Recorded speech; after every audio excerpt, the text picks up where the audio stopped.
From flooding corridors to cigarette smuggling, the cruise world has been rocked by chaos this week.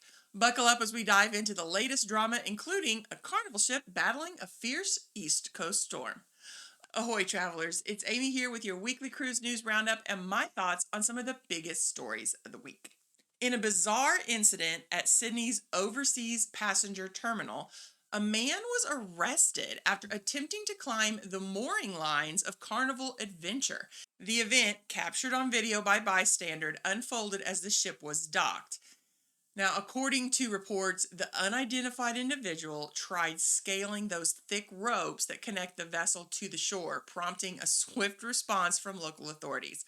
New South Wales police confirmed that the man was detained and taken to a nearby hospital for assessment. Though no charges have been specified yet, Carnival Cruise Line has not issued a public statement. But at least one guest suggested it was the same individual they had seen denied boarding earlier.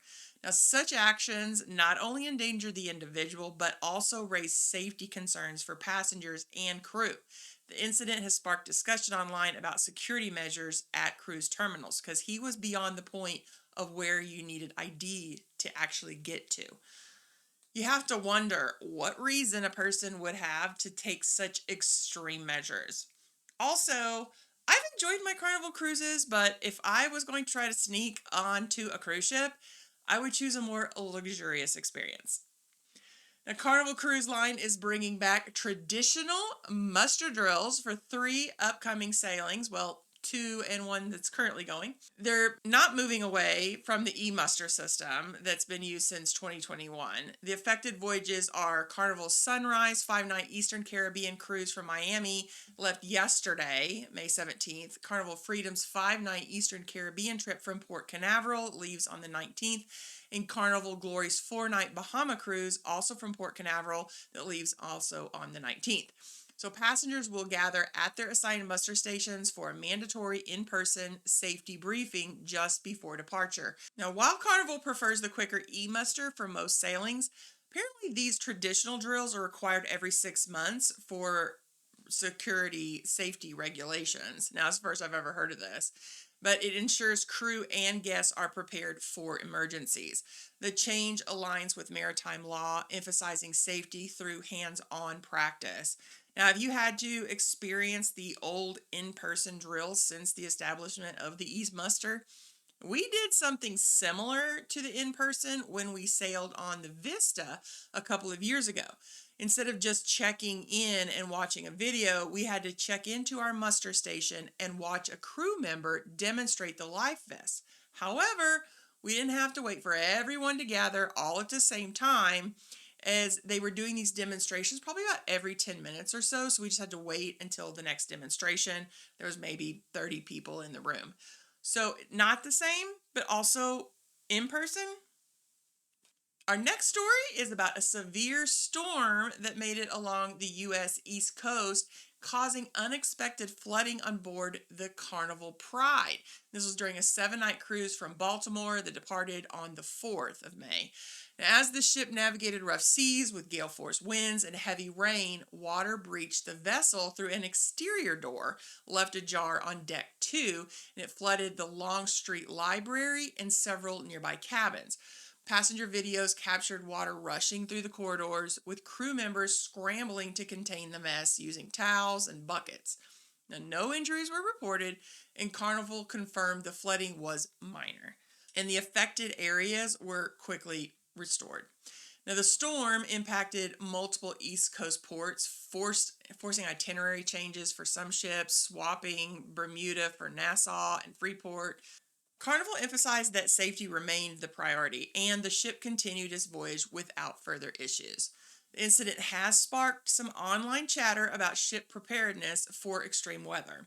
Now, while ships do their best to avoid major storms and obviously hurricanes, not all storms can be avoided or even need to be avoided. So have you ever been on board during a storm? Now, we sure have. We experienced one where they had to shut down the pool to guests. Water was sloshing out all over the deck. And the next morning, most of the passengers and half the crew were laid up with seasickness. And let's just say the Carnival news continues. This is a very Carnival news centric video this week. So during a recent Carnival Luminosa cruise from Seattle to Alaska, customs officials in Brisbane intercepted two passengers attempting to smuggle over 40,000 cigarettes. So the seizure occurred when the ship docked on April 23rd after its 22-night trans-Pacific voyage. So the Australian Border Force, using advanced detection methods, don't know what they were, uncovered the contraband hidden in the guests' luggage. It was valued at over 36,000 Australian dollars in evaded taxes. So the cigarettes were confiscated, and the passengers now face potential fines or further legal action for violating Australia's strict import laws, which cap duty-free cigarettes at 50 per person. So it wasn't like just, oh, we forgot, we got a few too many. No. Carnival Cruise Line reiterated its zero tolerance policy for illegal activities, cooperating fully with authorities. Now, this incident highlights the heightened scrutiny cruise passengers face at international ports and serves as a reminder to adhere to custom regulations to avoid those hefty penalties. And apparently, they were asked if they could have their luggage looked at, and they agreed. So maybe they'll get a little bit less of a fine because they didn't put up a fight. But authorities already knew that the Carnival guests had some contraband, but allowing the search may give them a little bit of leniency. I guess maybe we'll see. Now, Carnival Miracle passengers faced unexpected hurdles due to a new UK visa rule occurred during a 15-night Hawaiian cruise from Los Angeles that left on the 19th of April. The ship's itinerary included a stop in Southampton, UK on May 5th. UK authorities now require an electronic travel authorization, or ETA, for visa-exempt nationals, including US and Canadian citizens. So many passengers were unaware of the £10 online ETA requirement. This went into effect in January of this year. So this caused delays, confusion during disembarkation for some of the passengers. Some were denied shore excursions or faced lengthy processing at the terminal. Carnival had sent pre-cruise emails about this new rule, and it's on their website, but several guests claimed the information was unclear or overlooked. Overlooked. By who? So the cruise line is now reinforcing communication to ensure compliance on future UK stops. This serves as a heads up for cruisers to double check visa requirements, especially for lesser known ports, to avoid travel disruptions.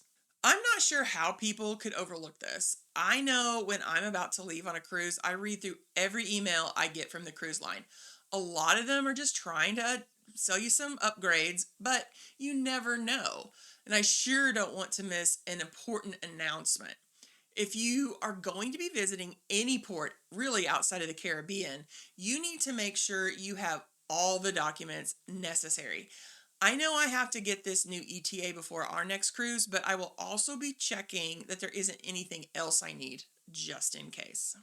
Our next story is about Margaritaville at sea, but don't worry, Carnival makes an appearance. So Margaritaville at Sea is expanding its fleet by acquiring the Costa Atlantica, which is a former Carnival-owned ship. It is set to join in the summer of 2026. The 85,619 gross ton vessel, built in 2000, will undergo a major refurbishment in a European dry dock to align with Margaritaville's tropical, laid-back brand, featuring vibrant interiors, themed dining, and entertainment. So renaming details and home port plans are still under wraps. We don't know about that, but the ship will offer Bahamas and Caribbean itineraries. The Atlantica, which can host 2,680 passengers, previously sailed for Costa Cruises, which is a Carnival Corporation subsidiary.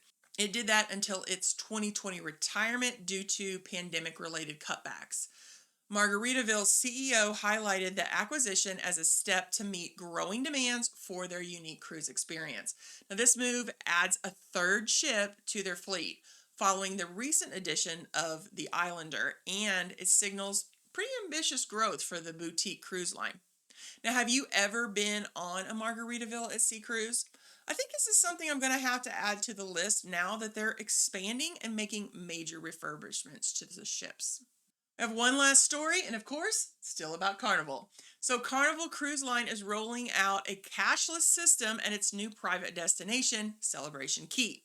It's going to be using the sign and sail card, the ship card, for all transactions.